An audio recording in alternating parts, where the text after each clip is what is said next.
नमस्कार दोस्तों, आप सभी लोगों का इस चैनल में हार्दिक स्वागत है। आज हम बात करेंगे इंडिकेटर।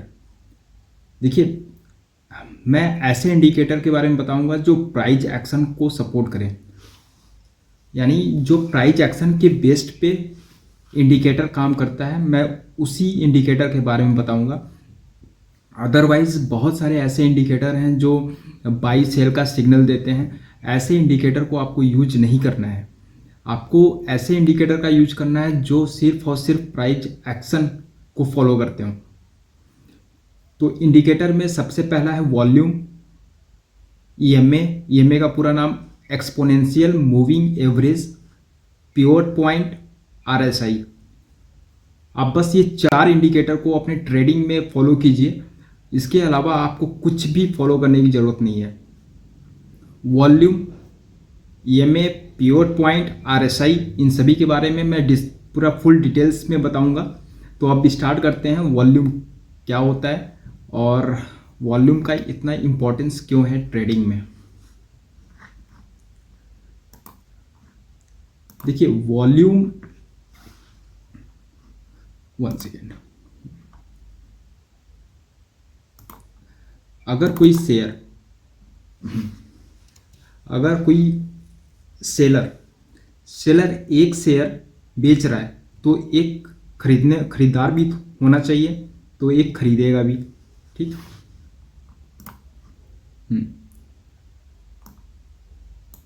एक शेयर बेचा जा रहा है और एक शेयर खरीदा जा रहा है, इसका मतलब यहां पे वॉल्यूम एक है। ठीक। अगर यहीं पे 100 शेयर खरीदा जा रहा है और 100 शेयर बेचा जा रहा है, तो इसका वॉल्यूम कितना हो जाएगा? 100। ठीक इसी तरीके से 1000 वॉल्यूम,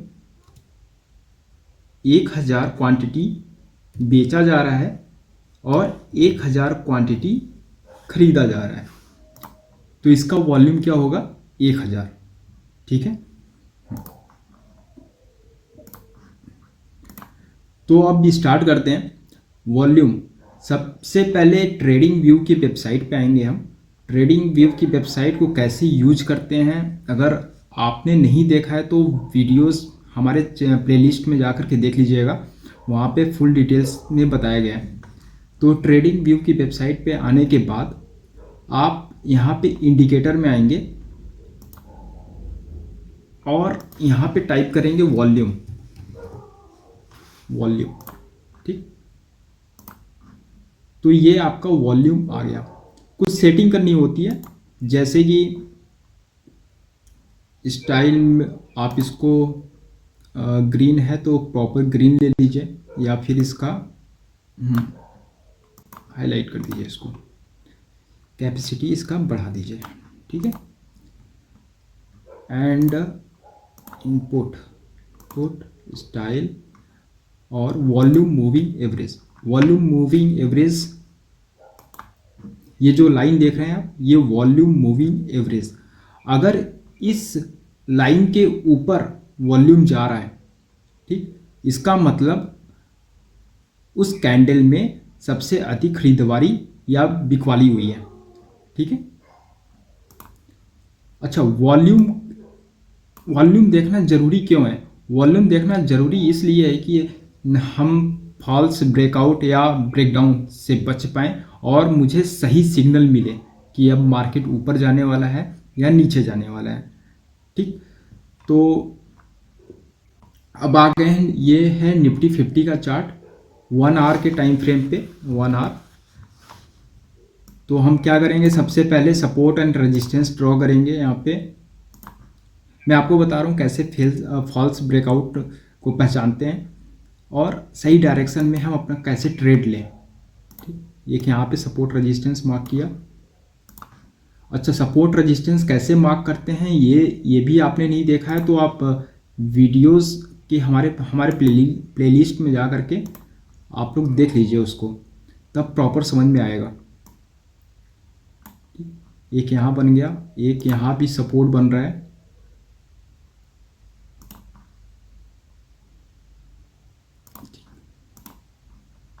ये तो हम बड़े टाइम फ्रेम पे सपोर्ट रेजिस्टेंस ड्रॉ किए 1 आवर। अब इसको हम करेंगे 15 मिनट। 15 मिनट, ठीक। अब 15 मिनट में भी यहाँ पे कुछ सपोर्ट रेजिस्टेंस बन रहा है। इसको थोड़ा सा हम ये ऐसा कर देते हैं, ठीक। एंड एक यहाँ पे भी बन रहा है।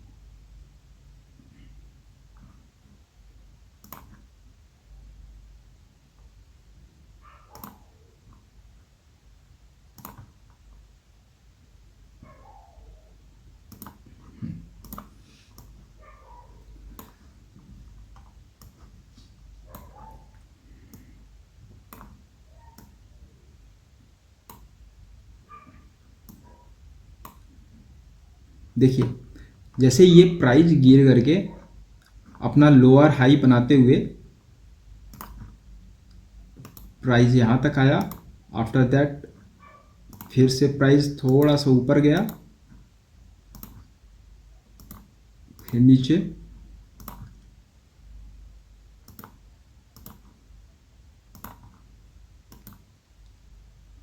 यहाँ तक आया, ठीक। तो अपना high low, lower high,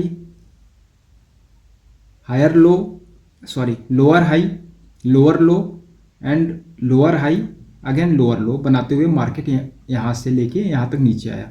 again जब ये अपने सपोर्ट लाइन से, सपोर्ट जोन से कैंडल ऐसा फॉर्म किया, और हम यहाँ पे देखेंगे इसका वॉल्यूम क्या है।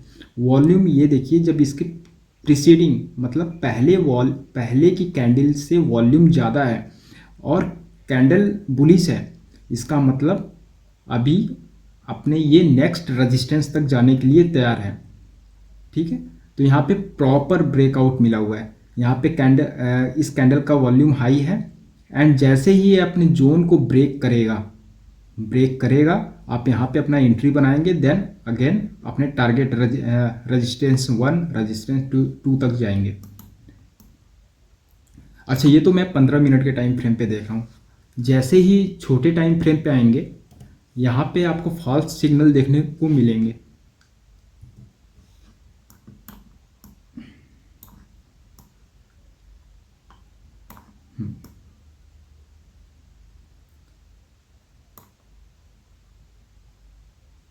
ये देखिए, जैसे कि यहाँ पे, अच्छा ये 9:15 की कैंडल, 9:15 की कैंडल को आप अवॉइड किया करिए हमेशा। 9:15 की कैंडल, 9:30 की कैंडल आप स्टार्टिंग के आधे घंटे अवॉइड कीजिए। यहाँ पे बहुत ज़्यादा वोलेटाइल होता है मार्केट। अच्छा, यहाँ पे ये देखिए आप, ये प्रॉपर ये हमने मार्क किया हुआ था जोन, ठीक, सपोर्ट रेजिस्टेंस जोन मार्क किया हुआ था इसको, ठीक। अब यहाँ पे ब्रेकआउट दिया, ठीक, ब्रेकआउट दिया, लेकिन ये देखिए एक कैंडल क्या कह रहा है आपका, रिजेक्शन, लेकिन यहाँ पे वॉल्यूम है ही नहीं। आप इस कैंडल को देखिए, लाइन यहाँ पे लेके आता हूँ मैं, ये वाली कैंडल 10:20 वाली कैंडल, वॉल्यूम लो है, लेकिन ये क्या बता रहा है, रिजेक्शन कैंडल, लेकिन वॉल्यूम है ही नहीं। इसका मतलब ये फेक ब्रेकआउट होने वाला है, आप यहाँ पे एंट्री मत बनाइए, ठीक।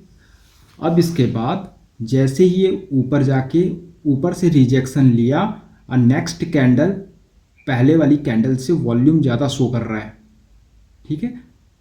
तो इसका मतलब मार्केट अब यहाँ से डाउन साइड में आने वाला है, ठीक। अब इसका कैंडल आप ये देखिए, वॉल्यूम बढ़ता हुआ जा रहा है रेड कैंडल का। तो ऐसे ही वॉल्यूम का इम्पोर्टेंस बहुत ज़्यादा है ट्रेडिंग में। एंड आप यहाँ पे देख लीजिए ये वाली कैंडल, इसके सभी कैंडल, जैसे कि ये मार्केट ऊपर से नीचे आया एंड इसके बाद वॉल्यूम नहीं है, एंड अचानक से वॉल्यूम इस वाली कैंडल पे 14:10, दोपहर के 2:10 पे एक अच्छी वॉल्यूम आती है इस वाले कैंडल पे, राइट।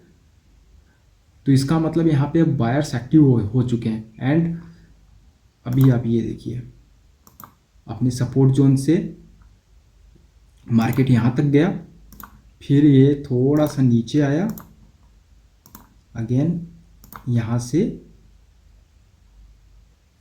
इसका हाई हाई हाई हाई ये मार्क करेंगे,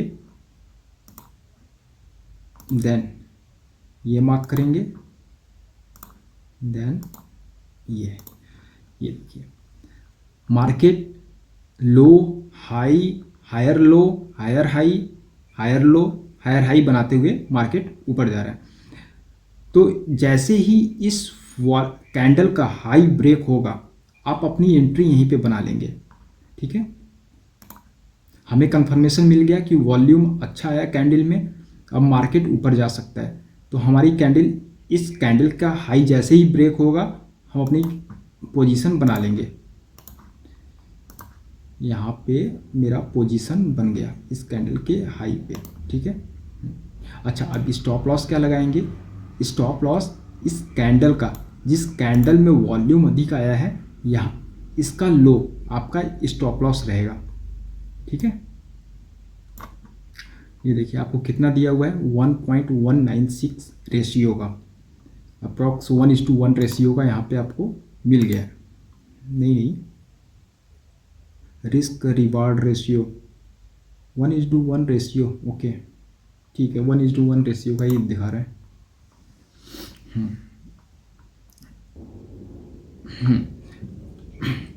तो वॉल्यूम आप लोग को समझ में आ गया होगा कि वॉल्यूम ट्रेडिंग में कितना महत्वपूर्ण रखता है। अब हम बात करते हैं नेक्स्ट इंडिकेटर के बारे में, जो है कि EMA, एक्सपोनेंशियल मूविंग एवरेज। चलिए अब उसके बारे में भी जान लेते हैं, EMA क्या होता है। सबसे पहले यहाँ पे रिमूव ड्राइंग, ठीक, EMA मूविंग एवरेज एक्सपोनेंशियल, ये आपको क्लिक करना है। ठीक है, एंड ये टाइम फ्रेम है आपका 15 का, और ये EMA है 9 EMA। इसका मतलब 9 EMA का मतलब क्या हो गया कि पिछली 9 कैंडल का एवरेज, इसके साथ साथ टाइम भी इंक्लूडेड है उसमें, तो वो हो गया आपका EMA। EMA का फॉर्मूला आपको स्क्रीन पे ये दिख रहा है। ठीक है, तो फॉर्मूले पे आपको नहीं जाना है, बेसिकली आपको एक प्रॉफिटेबल ट्रेडर बनना है, और वो मैं बना दूंगा आप सभी को। बस आप सभी से एक रिक्वेस्ट है कि किसी भी टेलीग्राम चैनल को आप फॉलो ना करें, किसी भी टिप्स प्रोवाइडर को भी आप फॉलो ना करें। आपको सिर्फ और सिर्फ सीखना है, ठीक, और खुद से ट्रेड लेना है, सब कुछ सीखते हुए। और जैसे ही हम अगर 5 मिनट के टाइम फ्रेम पे जाएंगे, 5 मिनट के टाइम फ्रेम पे जो कैंडल बन रही है, पिछली 9 कैंडल का एवरेज, ठीक, ये वाली लाइन वो उसको शो करेगा। अच्छा, दूसरी चीज़, एक EMA अगर हम और लगाते हैं, EMA, EMA पे जाएंगे, सेटिंग पे क्लिक करेंगे। इस पर क्लिक करने के बाद यहाँ पे इनपुट 9 की जगह हम कर देंगे 20, ठीक, एंड स्टाइल, इसका कलर हम चेंज कर देंगे। सपोज दैट हम इसका करते हैं येलो, नहीं, इसका कर देते हैं ये वाली कलर, ठीक, ये हो गया 20। एक और EMA लगाते हैं, EMA,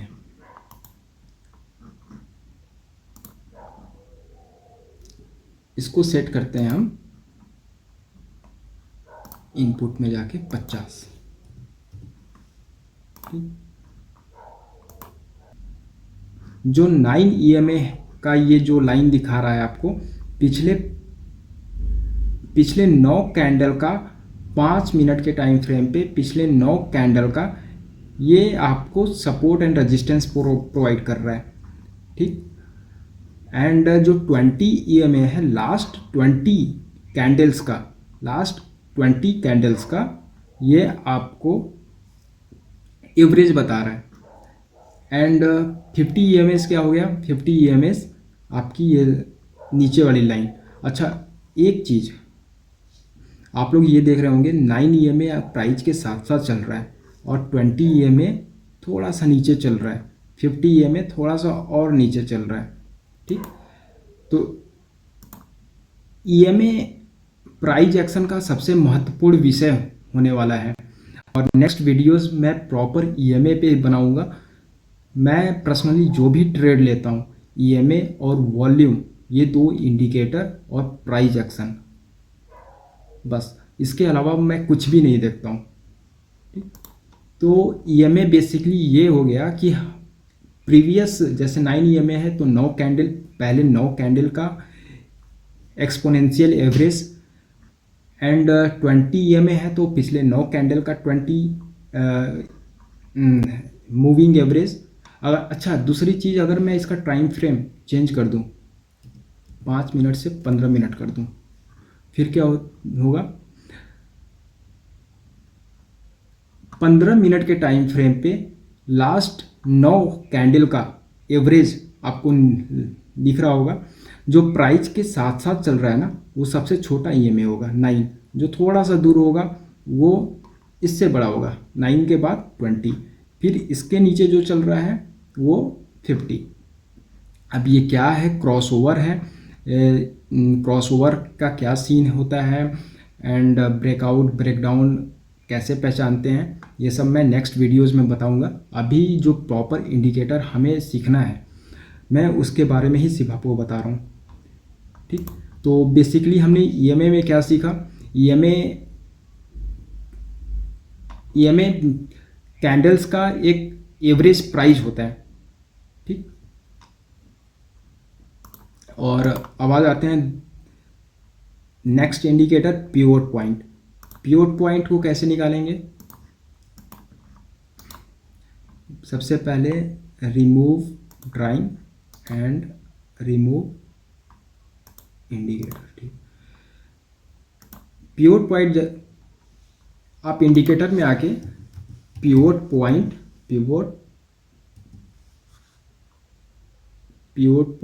स्टैंडर्ड, ठीक, पिवोट पॉइंट स्टैंडर्ड, जैसे ही इसको क्लिक करेंगे आप, ये देखिए कुछ लाइन खींच करके आ रही है।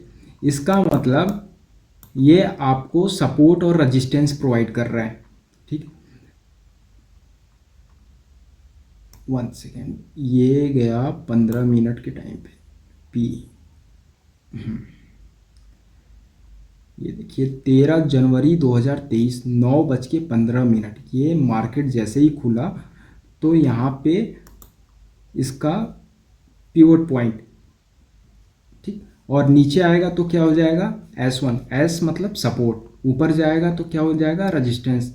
ये हो गया, रेजिस्टेंस को R से डिनोट किया है, R1, इसके ऊपर और जाएगा तो R2, इसके ऊपर और जाएगा तो R3, मतलब resistance 1, resistance 2, resistance 3, after that resistance 4, इसके ऊपर ऐसे निकलते जाएंगे रेजिस्टेंस। आपको मतलब एक लेवल निकाल के ये दे देता है।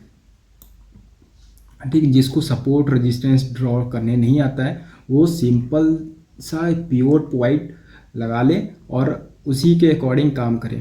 ठीक, इस पिवोट पॉइंट को अगर ब्रेक करेगा अच्छे वॉल्यूम के साथ तो फिर अपने नेक्स्ट रेजिस्टेंस तक जाएगा। यहाँ पे अगर अच्छे वॉल्यूम के साथ ब्रेक करेगा तो नेक्स्ट रेजिस्टेंस तक जाएगा। अगर वॉल्यूम के साथ ब्रेक नहीं किया तो ये आपको ट्रैप कर सकते हैं। तो वॉल्यूम को साथ में रखना बहुत ज़्यादा ज़रूरी है। ठीक, मैं बार बार आपसे कह रहा हूँ, इंडिकेटर में वॉल्यूम के बाद EMA और सपोर्ट रेजिस्टेंस अगर खुद से ड्रॉ कर रहे हैं आप तो इससे अच्छा कुछ भी नहीं है। ठीक, तो ये हो गया पिवोट पॉइंट। अब आते हैं RSI के बारे में। RSI क्या होता है,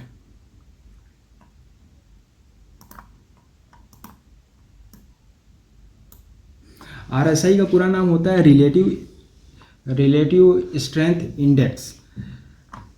तो उसके लिए भी सेम प्रोसीजर है, इंडिकेटर में जा करके RSI आपको टाइप करना है, रिलेटिव स्ट्रेंथ इंडेक्स। ठीक, अब ये देखिए इसके नीचे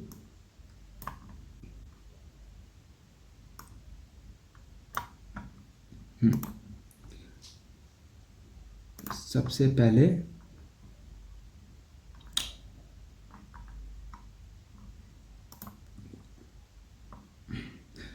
पहले आरएसआई की सेटिंग में आते हैं। यहाँ सेटिंग में आने के बाद आपको इनपुट में डालना है 14, मतलब ये 14 कैंडल का, लास्ट 14 कैंडल का ये प्राइस दिखाएगा। अगर 1 सेकेंड, स्टाइल में जाके आरएसआई मूविंग एवरेज, अभी इसको हम क्लोज करेंगे। ठीक, upper band limit, lower band limit, RSI lower, middle 50। ठीक, आरएसआई अपर बैंड देखिए, मार्केट अगर 50 के ऊपर जा रहा है, आरएसआई अगर 50 के ऊपर जा रहा है तो इसका मतलब मार्केट अभी बुलिश है। और अगर आरएसआई 70 के ऊपर चला गया तो मतलब एक्सट्रीम बुलिश है। इसका मतलब कि वहाँ से मार्केट अभी थोड़ा सा नीचे आना चाहिए उसको। और आरएसआई लोअर बैंड 30 तक पहुँच गया तो इसका मतलब मार्केट बहुत ज़्यादा गिर गया है, अभी थोड़ा सा इसको ऊपर जाना चाहिए या फिर कंसोलिडेट करना चाहिए कुछ टाइम के लिए। ठीक, इसको मैं अपने हिसाब से भी एडजस्ट कर सकता हूँ, जैसे कि मैं यहाँ से 40 रखता हूँ एंड इसको 80। ठीक,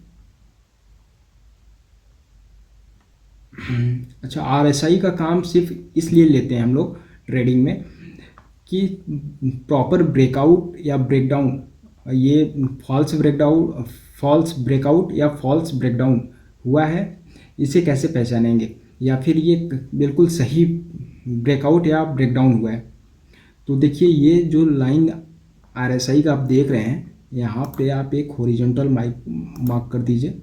आफ्टर दैट ये देखिए, ये जैसे ही इस वाली कैंडल को आप देखिए, यहाँ पे आरएसआई एक जोन में घूम रहा था, और जैसे ही ये वाली कैंडल 12 बजे की कैंडल जैसे ही ये ऊपर निकली, आरएसआई भी ऊपर निकला। ठीक, तो इसका मतलब मार्केट में भी मूवमेंट आने वाला है, और प्रॉपर ब्रेकआउट है, इसके लिए हम पहचानेंगे वॉल्यूम से। ठीक है, तो आरएसआई का काम यही है कि इसके मतलब मार्केट बहुत ज़्यादा ऊपर चला गया है या बहुत ज़्यादा नीचे गिर गया है, ये पता करने के लिए काम आता है। तो आज के वीडियोस में बात की हम लोग volume, EMA, pivot point, RSI. ये ऐसे इंडिकेटर हैं जो प्राइस एक्शन बेस्ड इंडिकेटर हैं, और मैं आपसे दोबारा कह रहा हूँ कि आप किसी भी ऐसे इंडिकेटर को फॉलो मत कीजिएगा जो बाई सेल का सिग्नल देते हो, वो सब बेकार हैं। एक्चुअली क्या है ना कि हमें जो मार्केट में ऊपर के लोग बैठे हुए हैं, जो मतलब ट्रैप रख रहे हैं, उनके मतलब साइकोलॉजी को पहचान के काम करना है कि अगर वो ऊपर लेके जा रहे हैं, बीच में हमें फंसना नहीं है। हाथी अगर आगे आगे चल रहा है ना, तो हमें ट्रेडिंग में पीछे, ऑपरेटर से पीछे 2 कदम पीछे रह के चलना पड़ेगा उनके साथ। अगर वो जैसे ही हाथी अपना दिशा चेंज करे तो हमें भी टाइम मिल जाए वहाँ मार्केट से बाहर निकलने का। आप समझ रहे हैं मैं क्या कहना चाह रहा हूँ। तो जो बड़े लोग हैं, एफआईज, डीआईज, ये सब मिलके मार्केट को चलाते हैं। तो प्राइस एक्शन एक अच्छा मेथड है, इसके अलावा मैं कुछ भी नहीं मानता हूँ। प्राइस एक्शन के अलावा सारे इंडिकेटर बेकार हैं। ये केवल 4 इंडिकेटर आप अपनी नॉलेज में रखिए। ठीक है, बाकी मिलते हैं नेक्स्ट वीडियोज़ में।